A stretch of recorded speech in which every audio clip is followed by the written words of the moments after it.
Welcome to TAT news. మన channel మరణిస్తాం. Hyderabad Mahatma Jyotirao Phule ప్రజాభవన్లో ప్రపంచ పర్యావరణ దినోత్సవం సందర్భంగా మొక్కలు నాటిన రాష్ట్ర పంచాయతీరాజ్ గ్రామీణాభివృద్ధి స్త్రీ శిశు సంక్షేమ శాఖ మంత్రి డాక్టర్ దళసరి అనసూయ సీతక్క ఈ సందర్భంగా మాట్లాడుతూ చెట్లు మానవాళికి మనిషి మనుగడకు జీవనాధారం. ప్రతి ఒక్కరూ ఈ విషయాన్ని గ్రహించి చెట్లను పెంచడం, వాటిని సంరక్షించడం చేయాలని తెలియజేశారు. పర్యావరణ పరిరక్షణకు ప్రతి ఒక్కరూ కృషి చేయాలని మంత్రి పిలుపునిచ్చారు. చెట్టును మనం కాపాడితే ఆ చెట్టు మనల్ని కాపాడుతుంది. మానవ జాతి మనుగడకు తొలిమెట్టు చెట్టు అని మనమందరం బాధ్యత తీసుకొని మన పరిసరాల చుట్టూ, మన ఇళ్ల చుట్టూ, మీరు పనిచేసే కార్యాలయ ఆవరణంలో చెట్లను నాటాలి. పర్యావరణాన్ని పరిరక్షించేందుకు కంకణ బద్దులం కావాలని మంత్రి అన్నారు.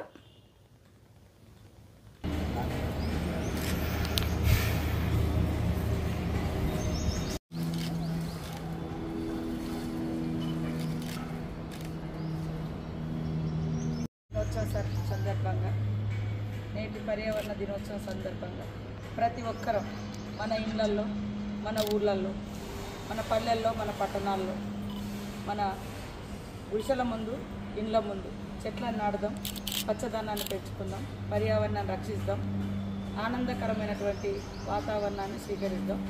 నేటి ప్రపంచ వన మహోత్సవం సందర్భంగా నేటి ప్రపంచ పర్యావరణ దినోత్సవం సందర్భంగా ప్రతి ఒక్కరికి శుభాకాంక్షలను తెలియజేస్తూ ప్రతి ఒక్కరం మొక్కలు నాటుదాం, మొక్కలను పెంచుదాం, పచ్చదనాన్ని, పర్యావరణాన్ని కాపాడుదాం.